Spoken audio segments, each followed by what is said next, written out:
नमस्कार दोस्तों। 24 घंटे पहले तक पूरी दुनिया में कई सारे तथाकथित प्रकांड पंडित और होशियार यूट्यूबर्स ये बात का ज्ञान बांट रहे थे कि भारत की विदेश नीति से ज़्यादा पाकिस्तान की विदेश नीति सटीक है। आज का वीडियो हम इसी के ऊपर बना रहे हैं। दोस्तों, पाकिस्तान ने 22 तारीख को 21 तारीख को वैसे कहा जाए तो ट्रंप को नोबेल के लिए नॉमिनेट किया और 22 तारीख को ट्रंप ने ईरान के ऊपर स्ट्राइक किया। ईरान अकेला ऐसा विश्व का देश है जो पैलेस्टाइन को ऑफिशियली सपोर्ट कर रहा है और पैलेस्टाइन को पाकिस्तान भी सपोर्ट करता है और पैसे के लिए पाकिस्तान बिक गया। रॉयटर्स ने ये खबर छापी है हेडलाइंस के साथ कि ट्रंप को नोबेल के लिए नॉमिनेट करने के बाद ट्रंप ने ईरान पर अटैक किया। बताइए पाकिस्तान की रणनीति किस तरह से औंधे मुंह गिरी।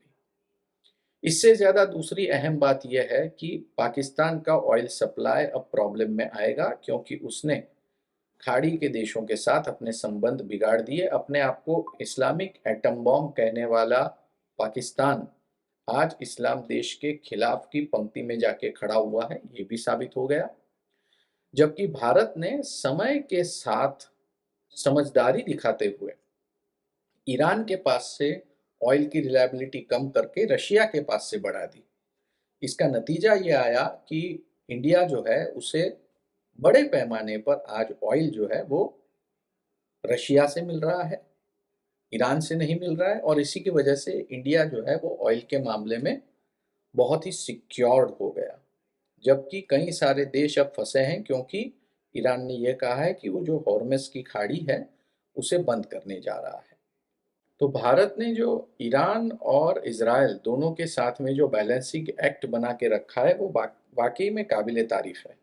और ऐसा इसलिए क्योंकि एक तरफ अमरीकी हमले के बाद ईरान के प्रधानमंत्री के साथ भारत के प्रधानमंत्री नरेंद्र मोदी फोन पर बात करते हैं और पीसफुल रिजोल्यूशन की बात करते हैं, वहीं नेतन्याहू के साथ उनके अच्छे संबंध अब भी बरकरार हैं। और इसी से हमें अब समझ में आता है कि आखिर प्रधानमंत्री नरेंद्र मोदी अमेरिका क्यों नहीं गए।